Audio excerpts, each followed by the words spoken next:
42번째 시간이죠. 벌써 42번째. 오늘 드디어 대단원의 막을 내리게 됩니다. 28장 16절로 31절까지 이스라엘의 소망으로 말미암아라는 제목으로 말씀 함께 나누겠습니다. 늘 하던 대로 우리 사도행전 1장 8절 말씀 한번 암송하겠습니다. 오직 성령이 너희에게 임하시면 너희가 권능을 받고 예루살렘과 온 유대와 사마리아와 땅끝까지 이르러 내 증인이 되리라 하시니라. 아멘. 이제 로마에 드디어 바울이 도착했습니다. 여러 환난과 어려움, 뱀에도 물리고 배도 파손하고 여러 어려움을 겪고 드디어 로마, 당시 제국의 수도였던 로마에 도착하게 됩니다. 그리고 로마에 도착한 지 사흘 만에 유대인 지도자들과의 만남을 갖습니다. 왜냐하면 그곳에도 여전히 바울을 암살하려고 하는 사람도 있을 것이고, 바울이 왜 로마에 왔는가에 대해서 의구심을 품는 사람들도 있을 것이고, 보시면 아시다시피 지난주 말씀과 이번 주 말씀에 보면 바울이 온다는 소식이 이미 로마에 있는 유대 공동체 사이에 멀리 퍼져 있었음을 알 수 있습니다. 사람들이 마중 나오기도 하고 환영 인파도 오기도 하고 그랬다는 것이죠. 그러니까 이 바울의 입장에서는 이 로마에 있는 유대인 공동체 안에 자신이 오게 된 이유를 설명하고, 또 더 중요한 이유는 무엇이겠어요? 복음을 증거하는 것. 복음을 증거하는 것이 중요한 이유이기 때문에 복음을 증거하기 위하여서 바울이 유대인 지도자들을 사흘 만에 자신의 앞으로 불러 모았다. 그래서 모임을 가지게 되었다 하는 것이죠. 19절, 20절 말씀에 이제 바울이 하는 이야기가 등장합니다. 이런 내용입니다. 내 민족을 내가 고발하기 위하여서 황제에게 상소한 것이 아닙니다. 내가 우리의 동족을 고발했기 때문에 내가 이곳에 온 것이 아니라 이스라엘의 소망으로 말미암아서 내가 쇠사슬에 매인 바 되어서 여기까지 끌려왔습니다라고 이야기하는 것이죠. 이스라엘의 소망이다라고 하는 것은 유대인들이 그렇게 앙망하고 기다리던 구원자 메시아, 예수님 때문에 내가 여기 왔다는 거예요. 당신들도 지금 구원자 메시아가 속히 임하기를 바라지 않소. 내가 온 것은 바로 그 때문에 왔습니다. 그러면 귀가 번쩍 뛰어야 되지 않겠어요? 그런데 이 유대교의 지도자들이 그저 그런 반응을 보입니다. 아니, 우리는 예루살렘으로부터 당신에 대한 어떤 전갈도 받지 못했고, 또 당신이 가는 데마다 문제를 일으킨다는 것은 우리가 알고 있으나 그다지 당신이 하고 싶은 얘기 별로 우리는 관심도 없고, 할 얘기 있으면 빨리 하시오, 이런 반응을 보였다는 것이죠.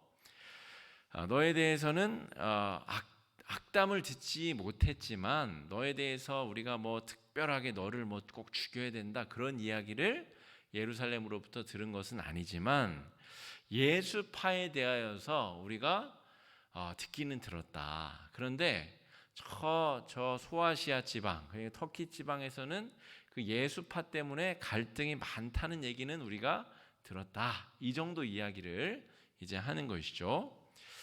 그래서 우리가 여기서 말하는 이 예수파에 대해서 이야기하려면 유대교 안에 있는 여러 종파들에 대한 이해가 좀 있어야 됩니다. 우리도 감리교도 있고 장로교도 있고 침례교도 있고, 무슨 요 밑에는 우리 기독교에도 있죠. 이름이 뭐더라? 하여튼 그런 종파도 있죠. 여러 종파들이 있죠. 그래서 완전히 이단으로 확정된 그런 파도 있고, 또 주의와 경계, 이렇게 교단에서 지금 지정한 그런 무리들도 있고, 여러 교파들이 있습니다. 여기서 교파는 주로 이 교회의 운영 방식과 관련해서는 우리 장로교와 감리교는 교회를 어떻게 운영할 것이냐, 거기서 이제 이름이 갈라지게 되고요.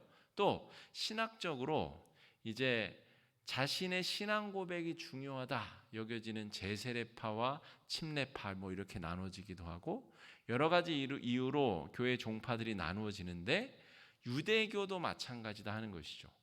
기독교, 유대교만 그런 것이 아니라 불교도 천태종, 여러 가지 종파들이 있잖아요.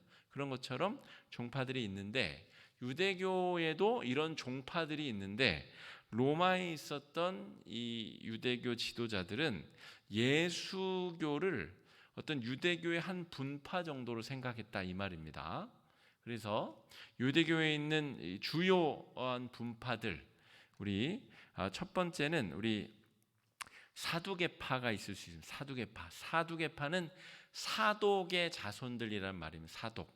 솔로몬 시대의 대제사장 사독, 그러니까 아론의 계파 중에 사독의 자손들. 이 사람들은 대부분 제사장들로 이루어진, 그러니까 사회 지도층 또 왕권과 결탁하여서 아주 돈과 권력을 쥐고 있었던 파가 바로 사두개파. 나도 사두개파고 싶습니다 한다고 해서 될 수 있는 게 아니에요. 이거는 제사장의 피를 타고나야 그 분파에 들어갈 수 있는 겁니다. 또 더 거대한 파는 핏줄과 상관없이 율법을 열심히 준수하겠다라고 약속하고 서약하고 들어가는 바리새파. 바리새파는 많이 들어보셨죠? 바리새파와 사두개파는 또 사이가 안 좋아요. 서로 막 치고받고 싸웁니다.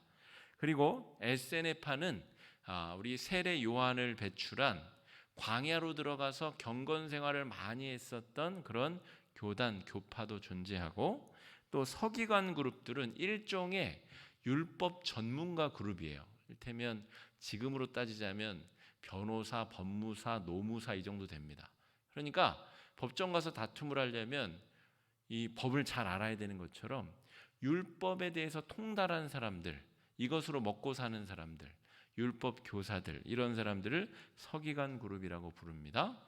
그리고 열심당들은 이 유대교 안에 자신의 나라를 독립하기 위한 독립운동가들의 모임이라고 보시면 돼요. 그래서 암살 활동도 하고 체제 전복 운동도 벌였었던 그런 당파가 존재했습니다. 그러므로 이 로마 안에 있었던 이 유대교 지도자들이 볼 때는 예수를 메시아로 섬기는 그냥 매갈이 없는 어떤 종파의 전도자 하나가 지금 로마에 들어왔다, 이렇게 여기고 있다는 것이죠. 그래서 바울이 어떻게 반응을 하느냐? 바울이 아침부터 저녁까지 강론하여 하나님의 나라를 증언하고 모세의 율법과 선지자의 말을 가지고 예수에 대하여 권하였다라고 하는 것입니다. 아침부터 저녁까지. 바울은 이거 할 때 제일 신나는 사람이에요. 우리 개혁교회는 오늘 새벽에도 그런 말씀 드렸는데, 개혁교회는 다른 데 강조점이 없어요. 우리는 이 말씀을 어떻게 해석해서 하나님 앞에 조금 더 나아갈 수 있는가. 그래서 우리 개혁교회는 이 설교단이 제일 중심에 있죠. 우리 교회는 한쪽으로 그나마 좀 치우쳐 있는데 어떤 교회는 정중앙에, 또 그래서 아주 화려하게 꽃장식으로 쫙 되어 있고, 이 강대상이 제일 중심에 있는 거예요. 왜 강대상이 제일 중심이죠? 말씀을 해석하여서 선포되는 장소. 그래서 말씀이 제일 중요한 겁니다. 그래서 우리는 사실은 교회를 장로교로 운영할지 감리교로 운영할지 이거는 사실 별로 중요하지 않아요. 말씀을 얼마나 잘 해석하여서 말씀을대로 우리가 살아갈 수 있느냐, 그것이 개혁교회의 가장 중요한 방점이다, 이렇게 말할 수가 있어요. 그래서 바울이 한 일이 뭐냐면 아침부터 저녁까지 강론하여, 지금 이 사람은 체력이 이렇게 할 상황이 아니에요. 지금 풍랑에서만 헤매인 것만 보름을 헤맸고, 겨울 내내 배를 타고 와가지고 풍랑에 시달리면서 온갖 고초와 고난을 당한 상태입니다. 체력이 이렇게 할 수 있는 상황이 아님에도 불구하고 아침부터 저녁까지 말씀을 강론하여 하나님의 나라를 증언하는데 예수님에 대한 이야기를 했을 거 아니에요. 그렇죠? 우리 민족의, 우리 이스라엘의 소망으로 말미암아 왔기 때문에 예수님에 대한 이야기를 하는데, 없는 이야기를 만들어내서 창조해서 하는 것이 아니라 모세의 율법과 선지자의 말을 가지고 예수님에 대하여서 권하였다. 이것이 중요합니다. 바울은 구약과 완전히 절연된 이야기를, 예수님의 이야기를 한 적이 한 번도 없어요. 예수님이 바로 저 이사야서에, 예레미야서에 예언된 하나님의 아들, 우리를 구원할 메시아라는 이야기를 아침부터 저녁까지 하는 겁니다. 어떻게 예수가 하나님의 아들이어서 우리에게 오신다고 하신 구원자일 수밖에 없는가? 저 창세기 모세오경부터 시작하여서 예언자들의 이야기, 왕정시대의 이야기를 다 망라하여서 시편의 내용을 바울은 줄줄줄 외워요. 지금 아주 머리가 좋은 우리 목회자들도 못하는 일을 이사야 두루마리의 3분의 1쯤 펼치면 무슨 내용이 나오는지 암송을 다 하고 시편도 다 외운다는 거죠. 그렇게까지 해서 예수에 대한 증거, 왜 예수님이 메시아일 수밖에 없는가를 줄줄줄줄 설파하는 일이 모세에게 가장 즐거운 일이었다 하는 것입니다. 이 바울에게 가장 즐거운 일이었다 하는 것입니다. 그러니까 여러분, 우리가 이 사도행전을 이제 닫으면서 기억해야 될 것은 예수님이 구약과 상관없이 그냥 뚝 떨어진 것이 아니라는 것이죠. 예수님은 구약의 끊임없는 예언에 따라서 이 땅에 오신 하나님 자신이자 하나님의 아들이다. 그리고 그 사실을 완벽히 이해하고 깨달은 사람이 바로 바울입니다. 다른 사도들도 있었죠. 베드로도 있었고 요한도 있었고 야고보도 있었고. 그런데 이렇게 바울처럼 구약의 모든 예언의 내용을 통달하여서 예수님의 결말로 도출시킬 수 있는 사람은 당대에 아무도 없었습니다. 베드로만 하여도 예수님을 수차례 만지고 3년 동안 동거동락했었던 베드로도 유대교적 사고방식으로 잘못된 이해를 가지고 있었다는 것이죠.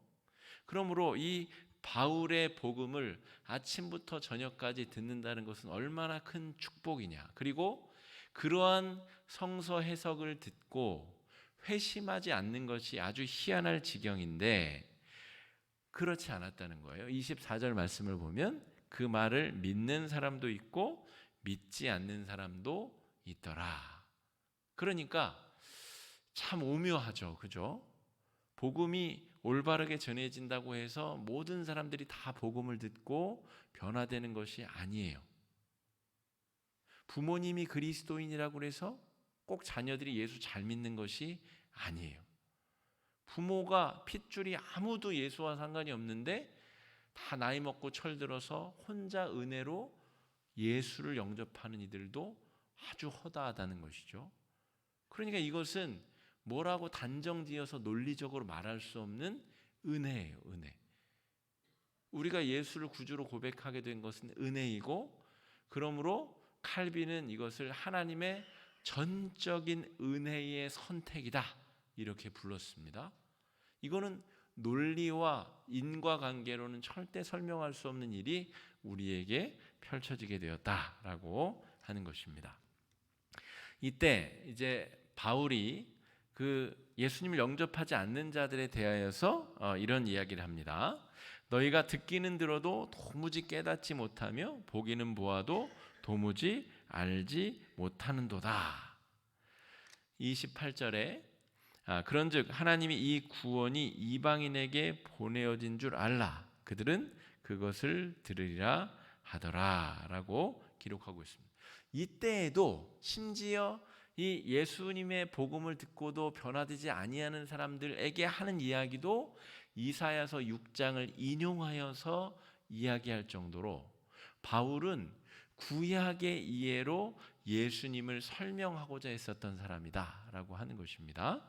여러분, 그래서 우리가 흔히 신앙생활을 하다 보면 이 구약의 하나님은 좀 무섭기도 하고 좀 우리랑 좀 멀리 계신 것 같기도 하고 그렇게 느껴져서 신약 성경만 너무 사랑하시는 분들이 있는데 이거는 전혀 옳은 태도가 아니고요. 그렇다고 해서 구약 성경만 붙잡고 뭐 이 성경 통독, 성경 필사하다 보면은 창세기 출애굽기 하다가 늘 끝나잖아요. 그래서 이 구약만 익숙하신 분들도 있는데 그것도 옳은 태도가 아닙니다. 예수님을 이해하려면 구약을 철저히 이해해야 되고 창세기부터 저 이사야서를 달달달달 읽어서 그 안에서 왜 예수님이 오실 수밖에 없었는가에 대한 결론이 도출되어져야 되고 또 신약의 예수님을 통하여서 구약의 하나님의 그 사랑의 마음이 우리에게 전달이 되고 느껴져야 된다라고 하는 것입니다. 그래서 지금 여기까지는 제가 오늘 본문에 해당되는 설명을 드렸고요. 오늘은 이제 사도행전을 마무리 짓는 날이기 때문에 사도행전 1장 8절에 이제 예루살렘과 온 유대와 사마리아와 땅끝까지 이르러 내 증인이 되리라 하시니라라고 하는 이 전체 지도가 드디어 이제 완성이 되기 때문에 바울이 굳이 이 로마에까지 고생을 하고 온 이유가 무엇인가를 설명드리면서 오늘 말씀을 좀 마무리 지으려고 합니다. 첫 번째 이유는 지금까지 우리가 살펴본 대로 또 제가 계속 말씀드린 대로 이방의 끝까지 땅 끝까지 복음을 증거하기 위하여 바울이 로마에까지 왔습니다. 이것이 첫 번째 이유이자 근거입니다. 그래서 여기서 이제 더 서쪽으로 가면 에스파냐, 이 스페인까지 가서 복음을 전하게 되면 이제 그야말로 재림 예수가 다시 오신다라고 하는 그 믿음 때문에 바울이 생명을 아끼지 않고 주님이 오시는데 생명이 뭐가 아깝겠어요. 그러니까 생명을 아끼지 않고 지금 로마까지 여기서 다시 힘 받아서 스페인까지 복음을 증거하기 위해 지금 달려가고 있는 것입니다. 이것이 제가 지금까지 전체 사도행전을 설명드린 중요한 이유였어요. 오늘 제가 사도행전을 마무리 지으면서 설명드리는 두 번째 이유, 이것은 두 번째 이유이기도 하고 또 결정적인 이유이기도 하고 사도행전 전체를 꿰뚫어 볼 수 있는 아주 중요한 지혜가 담겨 있는 통찰입니다. 두 번째 이유는 뭐냐면 로마에 의한 평화가 아니라 예수 그리스도로 말미암는 평화를 선포하기 위하여서 바울이 지금 로마 땅에 들어간 것입니다. 이 이유에 대해서 오늘 좀 더 살펴보겠습니다. 지도를 잠깐 보여드릴 텐데 한번 보시면 잘 보이실려나 모르겠습니다. 잘 보시면 이 노란색으로 되어 있는 데가 지금 로마 제국이에요. 로마 제국. 그리고 제가 요 빨간 동그라미를 하나 더 해놨어요. 거기가 바로 구두 모양의 이탈리아. 지금 우리가 이탈리아라고 부르는 나라. 근데 지금 로마 제국은 이탈리아만 말하는 게 아니에요. 거기가 수도이긴 하지만 지금 저 북쪽으로는 북서쪽으로는 어디까지 올라가요? 브리타니아. 저 잉글랜드까지 올라갔다는 거예요. 잉글랜드까지 물 건너 잉글랜드까지 다 로마의 제국이에요. 저 게르마니아 이 독일까지는 아직 넘어가지 못했죠. 그래서 이 로마의 황제 중에 끊임없이 저 이 게르만 민족과 전쟁을 하다가 생을 마친 황제도 있을 정도로 저 국경 저 밀림 산림지대를 넘지 못하고 제국이 확장되지 못하고 어쨌든 거기까지만 해도 엄청난 거예요. 지금 프랑스까지 다 먹은 거예요. 그리고 저 이 동쪽으로는 지금 이 그리스 북쪽까지 먹고 저 흑해의 동쪽인 터키를 다 먹고 좀 이란 이라크까지 넘어가지 못했지만 그 밑에 시리아 바로 아래쪽에 지금 예루살렘과 또 뭐 사마리아와 그 성경의 도시들이 거기에 있고요. 그 아래쪽으로는 북아프리카까지 다 먹은 거예요. 저 북아프리카 이남으로는 별로 이제 쓸모없는 땅이기 때문에 저기까지 먹으면 엄청나게 막대한 인력과 재물을 다 먹은 거예요. 그러니까 이 이 로마의 평화 시대에 가장 로마가 융성했던 시대의 제국이 저만한 규모였다라고 하는 것이고요. 그러니까 지금 바울의 입장에서는 저 에스파냐 서쪽 끝까지 가면 로마 제국 다 복음이 전해졌다라고 볼 수가 있는 거죠. 이미 저 소아시아 땅에 복음을 전했는데도 불구하고 저 알렉산드리아와 저 아프리카 북부에까지 이제 복음이 막 이미 전해지기 시작했어요. 그러니까 자기가 복음의 기치를 들고 저 스페인까지만 가면, 어떻게든 가면 예수님이 오실 것이다, 이렇게 생각했다는 것이죠. 지금 바울이 이 로마에 입성한 것이 이 AD 60년대입니다. 60년대. 그러니까 이 주전 27년부터 주후 180년까지를 이 로마의 평화의 시기라고 부르거든요. 그러니까 바울이 지금 로마에 있을 때는 가장 로마가 평화로울 때, 로마의 영토가 가장 넓을 때, 이때 바울이 로마에 들어갔다는 것이죠. 그러니까 지금 로마에 바울이 도착하여서 황제 앞에 서서 지금 자신의 무죄를 증거하며 하려고 하는 메시지의 핵심이 무엇이냐?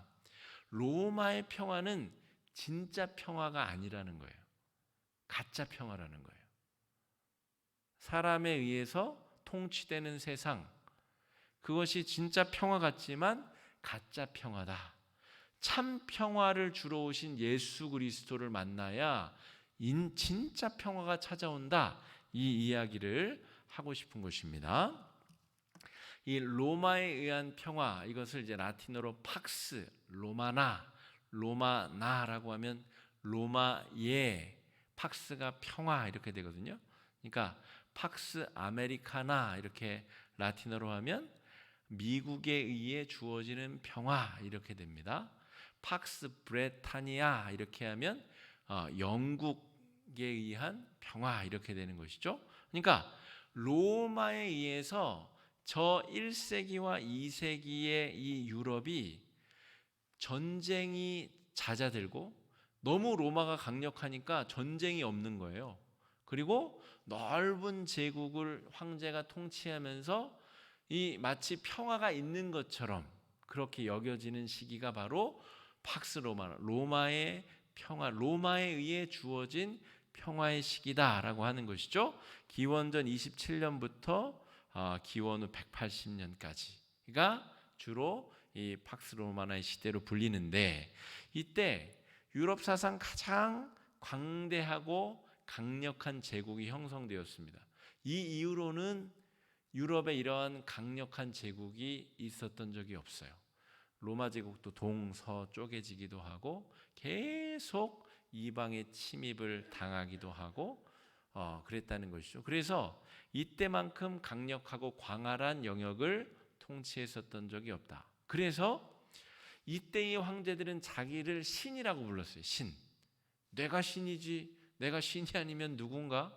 이렇게 평화로운 시대를 구가하는 인간이면 곧 신이 아니겠는가?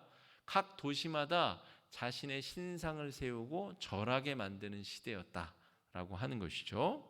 로마의 산업이 융성하고 식민지 속주의 민중들은 이 폭력과 착취로 고통을 받았었던 제국주의의 시대였다라고 말할 수가 있습니다.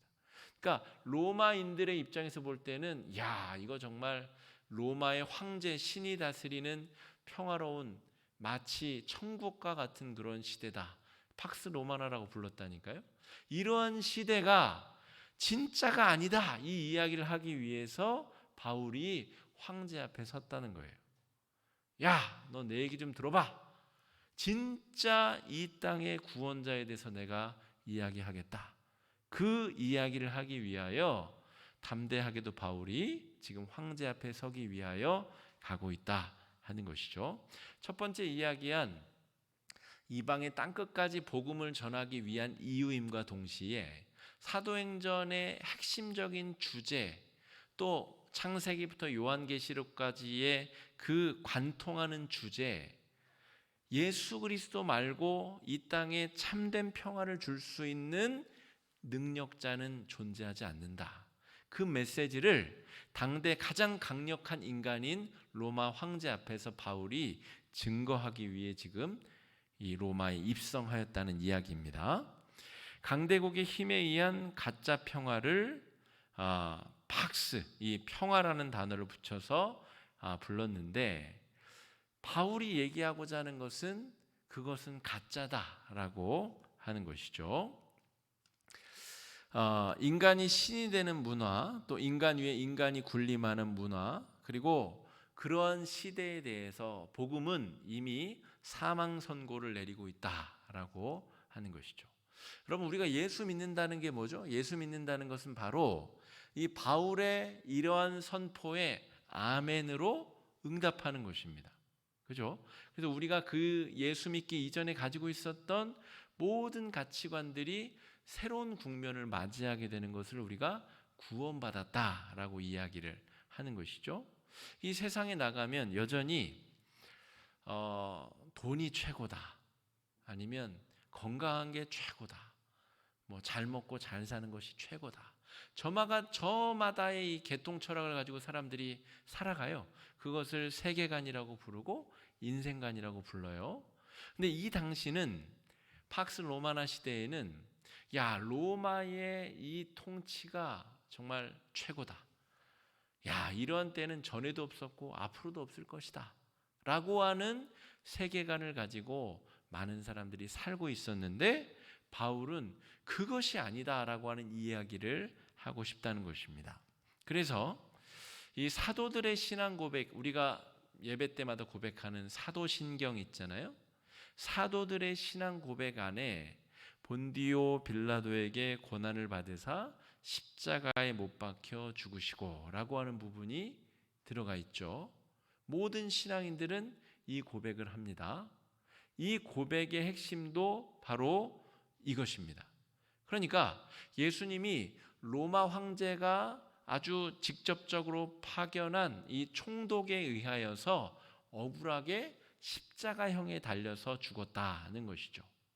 그러나 인간이 죽인 그 예수를 하나님께서 다시 살리시고 부활 승천시키셔서 우리의 구원자가 되게 하셨다. 부활의 첫 열매가 되게 하셨다. 이 세상에 가장 강력한 힘이 있다고 여기는 황제의 통치로도 하나님의 그 통치를 가로막을 수 없다라고 하는 신앙 고백을 이 사도들이 이 고백의 내용에 의도적으로 집어넣었다 하는 것입니다. 이 세상 사람들이 구원이라고 믿는 것, 여러분, 이 세상 사람들이 뭘 구원이라고 믿나요? 토요일만 되면 우리 로또 1등 대출한 집 이렇게 가지고 그 현수막 밑에 다 줄 서가지고 로또 사잖아요. 로또 사는 게 잘못됐다는 얘기가 아니라 그렇게 우연으로 일확천금을 얻는 것 자체가 그 사람들에겐 구원인 거예요. 구원. 안 될 게 뻔하지만 그래도 혹여나 내가 1등이 되면 그 돈이 나의 구원이 된다는 믿음이 있는 거죠. 그죠? 그렇기 때문에 토요일마다 그렇게 줄 서가지고 사는 거예요. 우리의 구원자가 누구인가? 우리는 과연 그 사람들과 다른 사고방식으로, 다른 믿음으로 살아가고 있는가?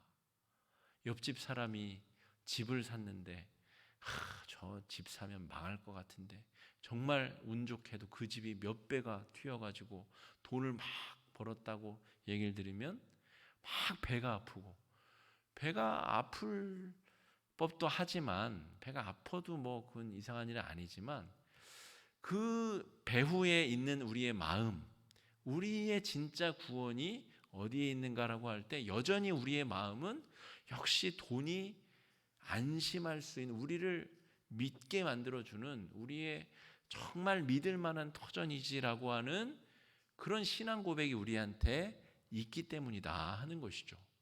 그죠? 여전히 그런 어떤 잘못된 신앙 고백들이 우리 안에 있기 때문에 돈이 소중하고 권력이 소중하고 우리가 그렇게 믿는 것입니다. 그런데 오늘 바울이 하고자 하는 이야기는 이 로마의 평화 시대에 사람들이 가지고 있는 이 사고방식을 완전히 폭파시켜버리는, 저 나사렛 촌구석의 목수의 아들이었었던 예수가 바로 우리를 구원하기 위하여 오신 예수님이고, 그 십자가의 사건을 묵상할 때마다 우리는 하나님의 자녀로 변화되게 되고 새롭게 태어나게 된다는 놀라운 신앙 고백을 하고 있는 것입니다. 여러분, 인간은 스스로 구원할 수 있는 존재가 아니다. 바울은 그 이야기를 하기 위해서 이 먼 길을 온 것입니다. 로마가 지금 한껏 누리고 있는 이 로마의 평화라는 것은 사실은 가짜고 거짓말이다 라고 하는 이야기를 하고 있는 것입니다. 예수 그리스도만이 우리에게 참된 평화, 영원한 평화를 주실 수 있는 분이다. 그런 고백을 우리가 늘 할 수 있기를 바랍니다. 군림하는 신, 로마의 황제는 군림하는 신이죠.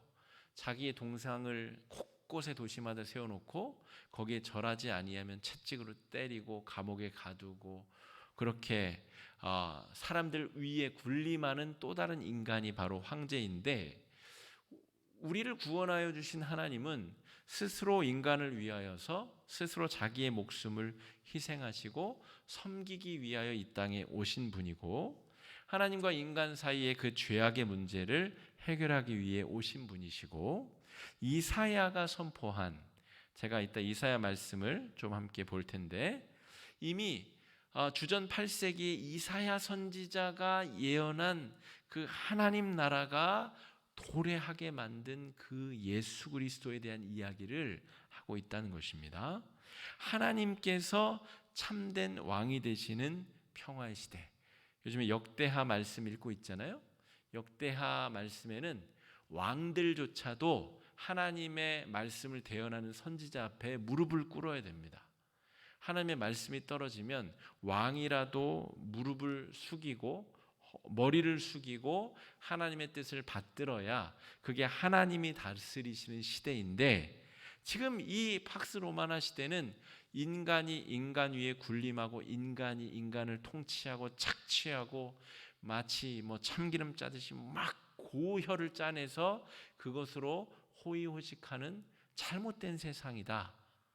이것을 바로잡기 위하여 예수님이 오셨다. 예수님만이 참된 구원자, 참된 평화를 주실 수 있는 분이시다. 이런 이야기를 하고 있는 것입니다. 이사야서 우리 11장, 이사야서 말씀을 밤새도록 찾아볼 수도 있는데 11장 6절 7절 말씀 우리 한번 같이 읽어보겠습니다. 시작. 그때에 이리가 어린 양과 함께 살며 표범이 어린 염소와 함께 누우며 송아지와 어린 사자와 살진 짐승이 함께 있어 어린 아이에게 끌리며 암소와 곰이 함께 먹으며 그것들의 새끼가 함께 엎드리며 사자가 소처럼 풀을 먹을 것이며 젖 먹는 아이가 독사의 구멍에서 장난하며 젖된 어린 아이가 독사의 굴에 손을 넣을 것이라. 내 거룩한 산 모든 곳에서 해됨도 없고 상함도 없을 것이니 이는 물이 바다를 덮음같이 여호와를 아는 지식이 세상에 충만할 것임이니라. 아멘. 말도 안 되는 세상이죠. 이 말도 안 되는 세상. 근데 저 유럽 사람들은 우리나라를 이렇게 본대요. 택배를 집 앞에 놓고 간다. 그럼 미쳤어? 그 도둑만 당연히 도둑 맞지. 자동차 안에 지갑 두고 가면 당장 유리창 깨지고 다 털려가는데 무슨. 근데 우리는 차 안에 블랙박스도 달려 있고, 저도 가끔 지갑, 핸드폰 밤새도록 차 안에 두고 심지어 문을 열어놓고 갔다 올 때도 있어요. 근데도 잘 안 없어져요. 우리 동네에는 애들도 많이 다니고 고등학생도 많이 다니는데 안 없어져요. 그런 현상을 보고 저 유럽 사람들, 미국 사람들은 와, 저런 나라가 있나. 근데 우리도 이 이사야서 11장 말씀을 보면은 저거는 불가능한 것이죠. 사자가 어린이랑 뛰놀고 어린이가 독사굴에 손을 넣어도 물리지 않는, 이거는 이제 비유적인 표현입니다. 비유적인 표현. 하나님 나라는 이렇겠죠. 그런데 여기서 독사가 누구예요? 독사. 가진 자, 힘 있는 자, 능력 있는 자. 그 사람들이 힘없고 약하고 능력 없는 사람과 함께 어울려 지내고 함께 그들의 부족함을 메꾸고 함께 더불어 살아가는 그런 정말 놀라운 세상이 오도록 예수님이 이 땅에 오신. 지금 이사야서에서 쭉 하고 있는 이야기는 무엇이냐면 임마누엘, 하나님의 살아계심의 증거가 곧 이제 오실 것이다. 처녀가 잉태하여 아이를 낳을 것인데 아이 이름이 임마누엘이다. 그런 불가능한 일이 어디 있어요? 그 사건이 마리아가 예수님을 잉태하여 이 땅에 하나님의 아들이 태어나는 일로 이 800년 만에 이루어지게 된다는 것이죠. 이 이사야서 11장의 이 놀라운 하나님 나라의 예언이 드디어 이루어졌습니다, 여러분. 그 이야기를 바울이 막 너무너무 하고 싶어가지고 동네방네 뛰어다니고 터키를 다 뛰어다니고 저 그리스를 넘어 지금 이제 로마의 황제 앞에까지 와가지고 지금 800년 전에 이사야가 예언한 이 예언의 사건이 드디어 성취가 됐습니다 라고 막 이야기하고 있는데, 아까 이 로마에 있었던 유대교 지도자들이 어떻게 했다고요? 꾸벅꾸벅 졸고 그래 너는 네 말을 해라 이렇게 했다는 거예요. 듣는 이도 있었고 반응 없는 사람도 있었고, 그 이야기를 듣고 다시 이 바울이 이사야서 6장 말씀을 인용하여서 다 들을 귀가 있는 것은 아니다, 다 구원의 음성을 듣고 다 구원받는 것은 아니다 라고 이야기했다는 것입니다. 여러분, 우리가 이 사도행전을 지금 이제 마무리 지으면서 바울이 지금 온몸으로 던지고 있는 이 설교의 핵심은 무엇이냐면 정말 이 우리 인생의 구원자를 우리가 예수 그리스도로 고백하며 살아가고 있는가, 아니면 그런 척하면서 여전히 그래도 한 돈 몇 억은 있어야 노후에 내가 그럴 수 물론 있어야죠. 노후 준비해야죠. 그런데 그 자체가 나의 구원이 되어버리는 수준까지 가버리면 우리는 그건 구원받지 못한 인생이다. 그렇게 정의해도 틀리지 않습니다, 여러분. 예수를 입으로만 구주로 고백한다고 해서 구원받는 게 아닙니다. 진짜 우리의 전 존재의 구원의 근거가 예수인가? 아니면 예수 말고도 다른 것도 있어야 된다라고 믿으면 우리는 우상 숭배자이지 예수 믿는 사람들이 아니다 하는 거예요. 그 이야기를 전하기 위하여 모세가 지금 이 바울이 로마에까지 가가지고 황제 앞에 서려고 하고 있다 하는 것입니다. 여러분, 성경이 동일하게 창세기부터 요한계시록까지 하는 이야기는 예수가 구원자가 된 사람은 사망의 음침한 골짜기에서도 산다는 것입니다. 죽어도 살고 살면 더 잘 산다는 것이 예수를 구원자로 삼은 사람들의 인생이다라고 하는 것을 기억하여야 하겠습니다. 많이 불안하고 또 많이 큰 어려움 가운데 있는 시대를 통과하고 있습니다. 하지만 우리가 이 사도행전이 전하고자 하는 복음의 본질을 바로 깨달아서 복음의 본질 정도를 걷고자 한다면 어떠한 어려움도 우리는 뚫어낼 수 있을 것이고 또 하나님께서 우리를 선한 길로 이끌어 주실 줄로 믿습니다. 그런 신앙 고백으로 또 나아가실 수 있는 여러분 되시기를 주님의 이름으로 축복합니다. 이 시간에 우리 4가지 기도 제목 놓고 우리 함께 기도하고자 하는데요. 첫 번째 기도 제목은 이것입니다. 나의 가정과 직장과 삶의 자리에서 로마의 평화처럼 돈과 명예와 여러 가지 다른 이유들로 우리가 가짜 평화를 누리면서 살아가고 있는 것은 아닌가. 그것이 구원이라고 생각하고 로마의 평화의 시대처럼 우리는 그냥 그렇게 평화를 누리면서 그것을 구원으로 삼고 살아가고 있는 것은 아닌가, 좀 돌이켜보면 좋겠다는 것이죠. 또 우리가 언제 다시 사도행전을 보겠습니까? 이때 다시 한번 돌아보자 하는 것이죠. 또한 십자가의 능력이 넘치는 참된 평화가 임할 수 있도록 또 나의 십자가를 또 지고 나아갈 수 있는, 나만의 십자가를 지고 예수를 따를 수 있게 해달라고 이 시간에 함께 마음을 합쳐 기도하며 나아가겠습니다. 기도하겠습니다. 사랑해 주님, 은혜를 감사합니다. 연약하고 부족한 우리들을 구원하기 위하여 아버지 은혜를 베풀어 주시고 참된 구원의 은총을 허락해 주신 주님, 예수만이 참된 구원의 반석인가 우리가 우리 스스로를 잘 돌이켜보게 하여 주시옵소서. 다른 것들로 우리는 구원으로 삼고 있지 않은가. 주님, 돈으로, 인간관계로, 또 명예로, 힘으로, 또 내가 누리고자 하는 여러 쾌락들로 우리는 그것을 구원으로 삼고 있는 것은 아닌가.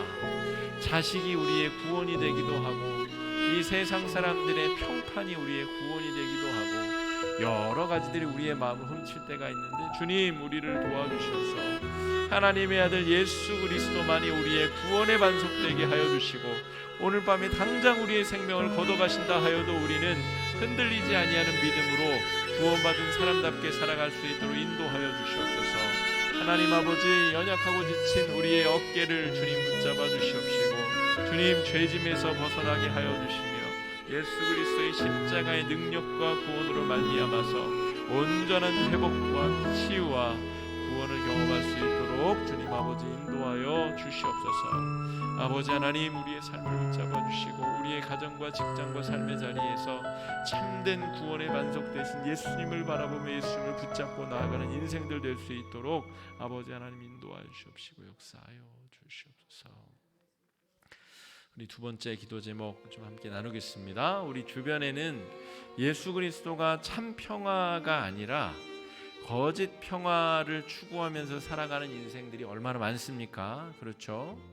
우리의 형제와 가족과 직장 동료와 이웃들과 그 사람들의 얼굴과 이름을 좀 떠올려 보시면서 예수님의 복음이 그들의 영의 귀에도 들려지고 예수님만이 그들의 인생을 구원할 수 있는 구원자가 될 수 있게 해달라고 이 시간에 위에서 중보하며 기도하는 시간 갖겠습니다. 함께 기도하겠습니다. 사랑해 주님, 은혜를 감사합니다. 우리 주변에 있는 사람들, 우리 가족들, 친척들, 친지들, 친구들, 직장 동료들, 수많은 사람들 중에 주님 예수를 구주로 믿고 참 믿음과 참 신앙으로 살아가는 사람들이 몇이나 됩니까? 주님, 우리가 복음을 증거하지 못하여서, 우리가 복음을 나누지 못하여서 그들의 삶이 어그러지고 깨지고 본질에서 벗어난 거짓 평화에 휘둘리는 인생을 살 때에도 우리가 주님 그들에게 복음을 증거하지 못했음을 용서하여 주시옵시고 주님, 그저 그들과 동일한 시각으로 세상을 바라봤었던 우리 연약함도 불쌍히 여겨주시고 하나님 아버지, 예수 그리스도의 구원의 십자가의 능력을 우리가 전하게 하여 주셔서 참된 구원의 평화, 참된 만족, 참된 행복을 전할 수 있는 귀한 은총을 밤낮으로 복음을 전하여도 지치지 아니한 이 바울의 열정처럼 우리도 복음을 증거하며 나아가게 하여 주시옵시고 예수 생명의 복음을 어떻게 더 잘 전할 수 있을 것인가를 위해서 애쓰고 노력하며 나아갈 수 있도록 아버지 하나님 인도하여 주시옵소서. 하나님 아버지, 주님 복음을 증거하는 이 복된 삶을 따라감에 있어서 지치거나 낙심하지 아니하도록 하여 주시옵시고 예수 생명의 복음을 우리가 믿고 따르며 증거하며 전하는 인생들 될 수 있도록 아버지 하나님 인도하여 주시옵소서.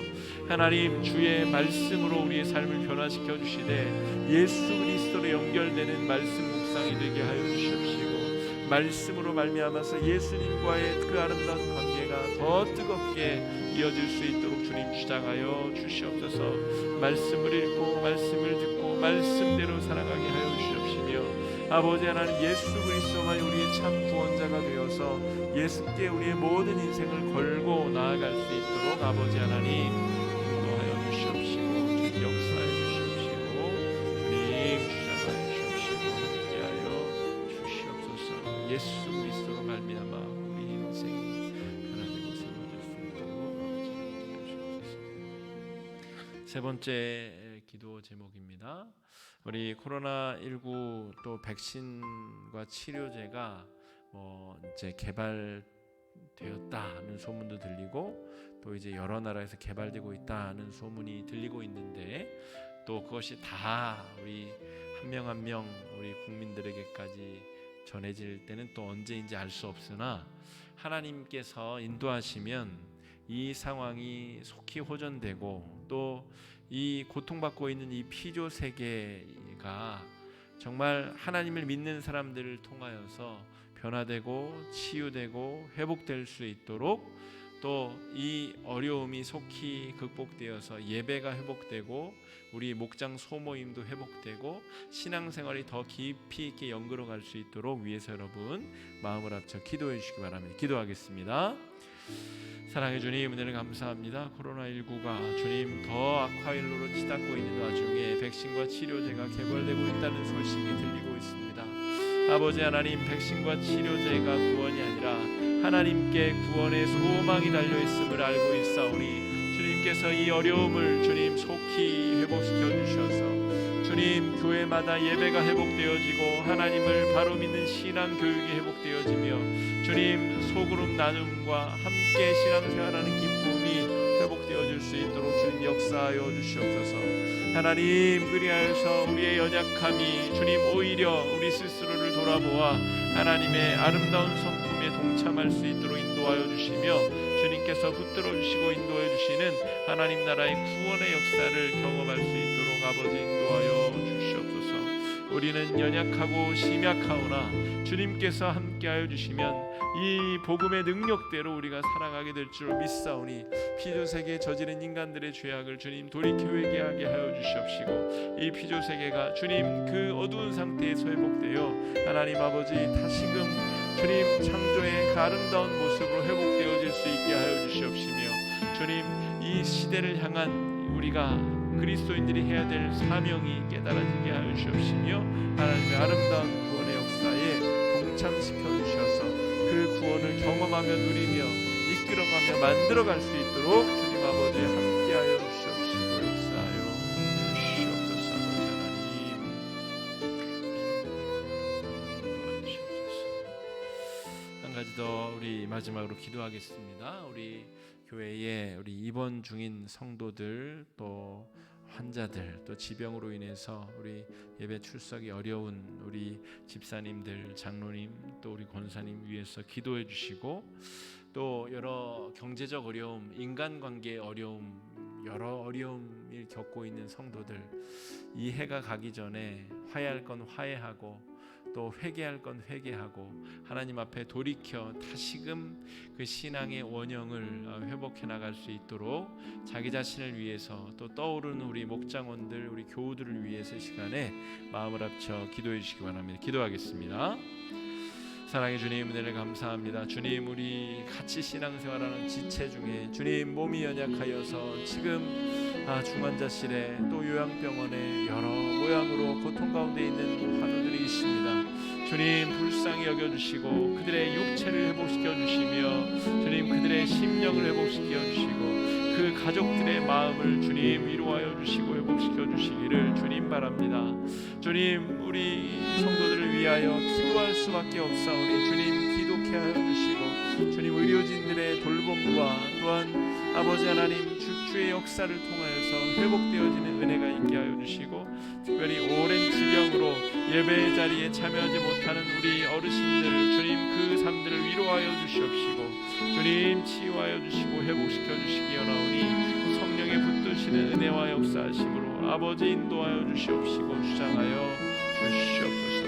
우리는 아버지 연약하여서 우리의 능력으로는 우리 스스로를 구원할 수 없사오나 예수 십자가의 보혈의 능력만 의지해서 나아갈 때에 하나님께서 그 회복의 역사를 우리에게 이루어 주시고 베풀어 주실 줄 믿사오니 성령의 능력으로 함께하여 주시며 인도하여 주시옵시고 주님 역사하여 주시옵시고 인도하여 주시옵소서.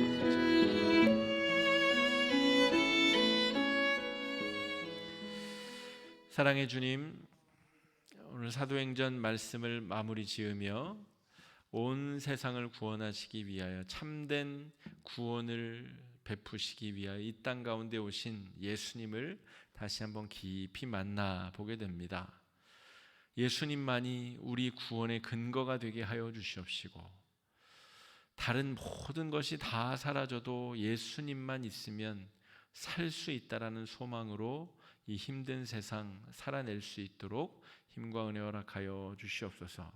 특별히 몸이 아프고 경제적으로 관계적으로 여러 기도 제목에 쌓여 있는 성도들의 마음 가운데 주님 구원의 빗줄기가 되어 주시고 예수님만이 우리의 구원의 반석임을 깨달아 승리하는 삶을 우리에게 허락하여 주시옵소서. 주께서 함께하여 주실 때에 우리 개인과 우리 가족과 우리 교회와 이 나라 이민족과 이 세상이 구원받게 될 줄로 믿사오니, 그런 믿음을 가지고 성도로서의 자긍심을 가지고 성도의 삶을 살아갈 수 있도록 복과 은혜 허락하여 주시옵소서. 이 저녁에도 함께해 주시고 은혜 주심을 감사드리옵고 귀하신 예수님 이름으로 간절히 기도드립니다. 아멘.